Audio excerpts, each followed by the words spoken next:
Welcome, fellow traveler. I'm Stephanie Elizabeth Briggs, and this is Soul to Life, a podcast for old souls on the multi-dimensional journey of being human.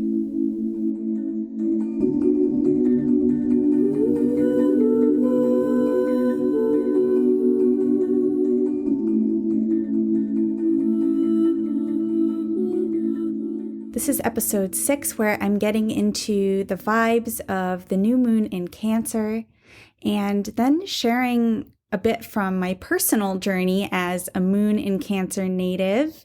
And I'm going to be sharing about grappling with the legacy of pain in my family, making peace with my sensitivity, and reclaiming my intuitive gifts. Just want to give a content warning that there is a brief mention of suicide in my personal share. So we have the new moon in Cancer, and that is happening on Friday, July 9th, 2021, and that's exact at 9:17 p.m. U.S. Eastern Time. We have the sun and the moon at 18 degrees of Cancer. The moon is at home in Cancer. It's very strong as the sign that the moon rules. So the moon's strength is in the unconscious realm, the nighttime, the darkness, the unseen. It thrives in the channels of intuition and dreams and playing in the spirit world and connecting with the ancestors of blood and lineage. There's a sense of timelessness when we're dealing with the energy of Cancer in general, and especially for the moon in Cancer.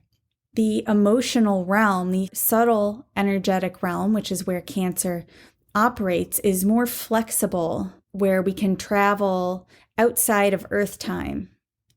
Just imagine the way that you can travel in your memory through the power of what we call nostalgia, looking back at the past.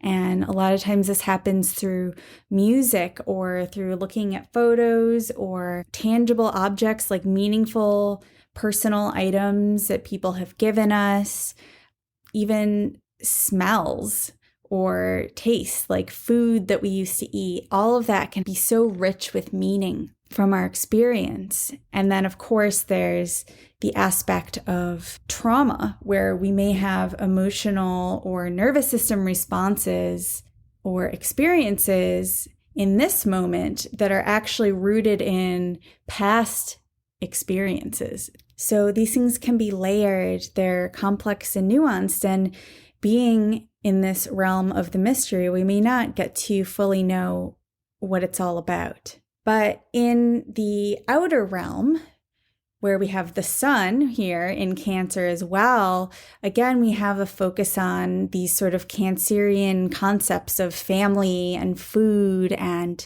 Cancer is known for the gentleness, the softness, the comfort that comes from being at home or nesting, where we're like literally just getting all cozy in our place. There's also the high sensitivity aspect, and I know so many of you who are listening are highly sensitive people, and we experience the world in a different way from people who are not highly sensitive. It's like the volume on everything can be turned up quite a bit. Because we are open to all the sensory input, as empaths, we're also reading the subtle energies, the energies of people as well as places and things. And the sensitivity and connection to the emotional level, they are linked, as well as this orientation to comfort and gentleness and resting. So as highly sensitive beings, that takes energy. That takes our energy to sense what's happening in our environment. Even if we're not consciously focusing on it, at some level, our organism, our nervous system is sensing this and perhaps responding in some way. So as highly sensitive people, a lot of us need more downtime and space to unwind and recharge and kind of come back to our center. And that's part of the energetic maintenance process that we need. It's natural. The gifts and the challenges of being highly sensitive, a lot of those actually have to do more with our modern lifestyle than something innate about that trait. Our modern world is really not set up to prioritize our needs for nourishment. Regardless of who we are, it's not easy for us to get the level of rest and nourishment that we may need. And these needs happen on all levels. The moon in Cancer, when conjoined with the sun here, it's really the Cancerian lunar realm is really dominant.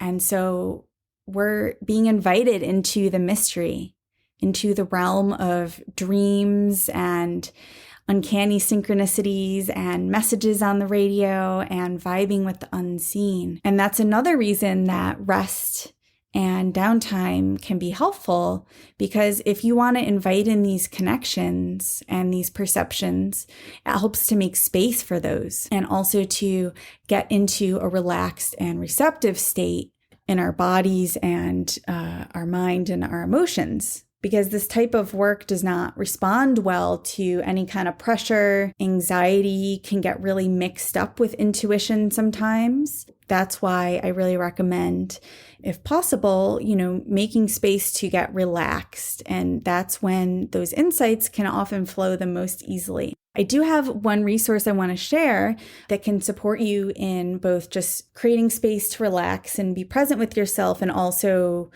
connecting with spiritual support and potentially insights from your spirit guides. And that is my Inner Sanctuary guided meditation. You can go to my website and to the free resources. It's really great for Cancer season. Moving on, not only do we have this sort of reflective energy of Cancer, we also have some activity moving into Leo. So Cancer is a water sign, it's the emotional level, and Leo is a fire sign. So it's that passion. There's a bit more energy here, perhaps, to express out in the world. So the main thing that's happening right now is Venus and Mars are approaching a conjunction in the middle of Leo. So that conjunction will be happening over the next few days, but it's already basically in effect. So this is a really powerful point here of integration. With this, we also do have the impact of the ongoing square from Uranus, which is in the middle of Taurus, and then also Saturn, which is in Aquarius, Saturn being retrograde right now. If you listen to the full moon in Capricorn episode, I talked about the Saturn, Mars, and Uranus aspect that was going on, and that is separating at this time. It's still somewhat there, but it's lessening. We've been moving through, or trying to move through, and perhaps being frustrated, blocks and perceived limitations, especially around being seen and known for who we are in all areas of our lives. And a lot of what we're struggling with may have to do with how we feel that we fit into society and community or not. Whatever you have around that, like whatever you have around being in groups or being seen or opening up in a more personal way in your relationships, or perhaps there are parts of you that you're not bringing to your work that you would like to. But right now, space is starting to open up for you to move into greater creative potency and self-expression. And you may have to amend or update your conditions that you hold for what that looks like. If you have perfectionist tendencies, you may have this vision of an ideal of how you would do this, and it could feel like, if I can't do it perfectly, I can't do it at all. Well, I guess I might as well give up. Ask me how I know. But space is starting to open up over the next month, really in July and August. And another thing is that there's going to be a lot of relationships happening, connections happening that are going to be really generative and inspiring. Soulmate connections like coming into your life, where you can be yourself and shine your light and share your gifts. Again, whether that's in your work or your personal life. For now, it's a really good time to focus on tapping into your intuition and your creativity, to dream and just clarify your vision for whatever you're focused on. And then this will be continuing into August as Venus and Mars are at the same part of Leo where the August 8th new moon will be happening. So that new moon will be kind of a next step of this process. And that will be a really great time to plant the seeds of this vision out in the world. With all of this, of course, there's a healing component. It's not just about doing these things and activities and making progress and growing, right? But it's also about healing. We have Chiron in the mix here, and Chiron is trine to Mars and Venus. Healing in relationship to our will, our desires, and how we assert those. And as I mentioned, we're really going through an integration process where we have the opportunity to reintegrate our creative and relational powers and heal some perhaps like internal splits or conflicts or so-called blocks that we might have. This Chiron aspect is especially important because Chiron is about to turn retrograde on July 15th. So whatever we're working on right now around this is going to be a defining pattern throughout this retrograde of Chiron, which will be happening for almost the rest of the year into the middle of December. This retrograde cycle is a normal part of the Chiron experience. It's one reason why Chiron spends a relatively long time moving through each sign, and it is in Aries right now, by the way. This pace that Chiron takes gives us time to learn and grow through our experiences if we engage with the opportunities that are presented to us. We also have the option not to engage. It's our choice. And also, resisting or avoiding healing means that we're carrying pain. And carrying pain as time goes on often leads to more suffering for us. So as I mentioned, my moon is in Cancer and actually is at 17 degrees of Cancer. So this new moon is very aligned with me. There's the family and ancestral component, and I've been really engaged with understanding more about mental health in my family. And one of the things that I realized or remembered or really was guided to understand is that my pain has a lineage. Like whatever I'm feeling, especially in moments where feel like I'm struggling or I'm just having a lot of intense emotions, that is something that I deal with pretty regularly. And I've had a lot of self-judgment for that, but I realized that it's not just mine. My pain is part of my lineage, and as I've investigated, I've realized I come from lineages of people who basically poisoned themselves as a way to avoid dealing with their feelings. This was most drastic in one person who actually drank paint. He died, and he was only 30 years old. But even more prevalent is also alcoholism, which is present in all four of my biological lineages. And what I've come to understand is that they didn't know how to deal with their feelings because their feelings were never welcome. They felt like there was nowhere for them to go and just feel their normal human feelings, and especially the big gnarly ones. There's no space where that dimension of them could be welcomed. And especially, I think, for the men, that it was not okay at all. They avoided full contact with reality in a messy, feeling human body. That was the view that they had. They expressed these socially conditioned views toward others as well as imposing them on themselves. In past generations, there was no trauma therapy. There's no culture of self-help, although that in itself is problematic, but it wasn't even part of the conversation. There was no social media to share our experiences or new perspectives on things. It just wasn't done. I can understand how it may have felt for them like there was just no place for their feelings. For me, even with all of these supports that I do have access to, I have a lot of feelings, and I'm still learning how to support and allow those all to remain. And when I get pulled into a downward spiral, I realize it's not really personal. So many others have been through this. There's a connection available there, even in the pain, that to feel is human, and to love the whole spectrum of your feelings is divine. And again, this is because I'm a highly sensitive person. I'm someone who cries most days, if I'm being honest, at least like a few tears. And sometimes it's because I'm sad. Sometimes it's because I'm happy. Sometimes I'm frustrated. Sometimes I honestly have no clue why I'm crying.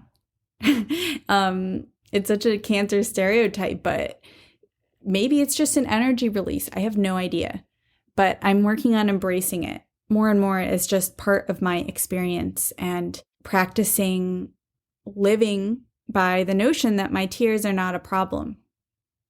Another thing that I've been reflecting on in my Moon in Cancer experience, and it's just been coming up for me lately, is trusting my energy reading skills. I feel like I'm dropping into a deeper level of trust with that. But so many times in my life, I have completely doubted those skills. I have doubted that I was picking up on vibes, only to have it later revealed that I very much was tuning into what was there that was not obviously out in the open. I guess it could be considered unconscious competence, but it was so unconscious that it was only about 10 years ago that I even realized that I was intuitive.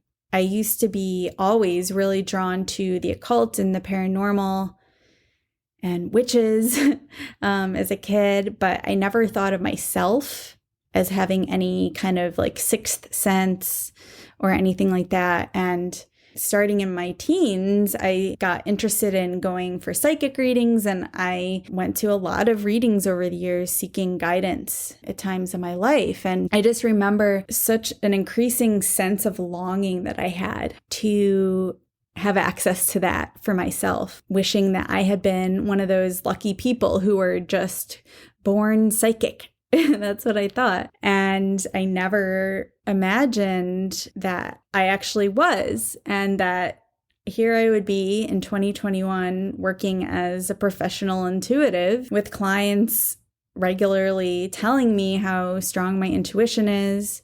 It's just incredible to reflect on that. And I really didn't see it. And I also hadn't practiced. My skills that I have now are a result of healing and reclaiming the innate gifts that I have, which again are connected to my sensitivity. It's because I'm so sensitive that I can read into the energy. And it took practice to use that sensitivity in a competent way, to use it skillfully. And also, I still go to readers sometimes. Even though I have access to read the Akashic Records, even though I have an intuitive connection with astrology and just generally reading energy, I'm still human. I still have my own doubts and intrusive thoughts and all the things that make it hard to get clear sometimes for myself.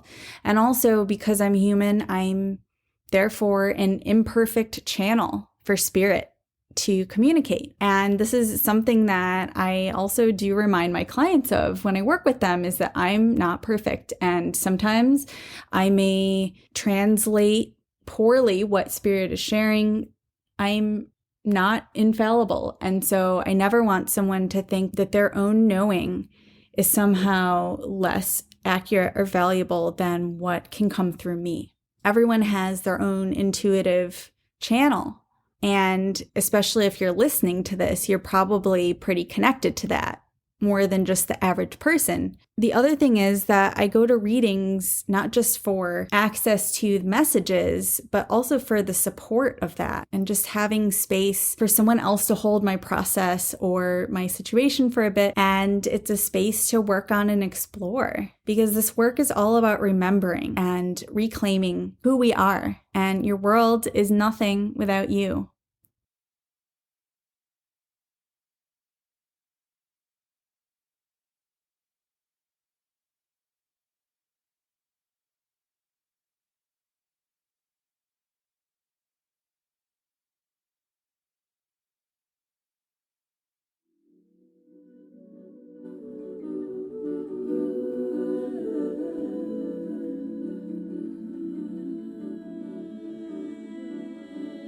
I want to thank you so much for spending your precious time with me today.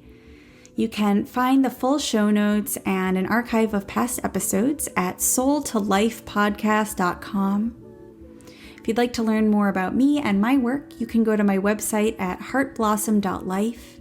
And that's also where you can get on my email list to be notified about new episodes and to receive other subscriber-only goodies and updates. You can also follow me on Instagram at heartblossom.life or by searching for Soul to Life Podcast. If you're enjoying Soul to Life, you can help sustain this offering by leaving a rating and review on Apple Podcasts, as well as by sharing Soul to Life with your people or by making a contribution at soultolifepodcast.com/sustain. Soul to Life is created and produced by me, Stephanie Elizabeth Briggs, in collaboration with my guides of Earth and Sky. And our theme music is the song Pleiades by Starry Eyes. This is my musical alter ego. Thanks again for being here with me today. Until next time, wishing you all the best on your journey. Take care.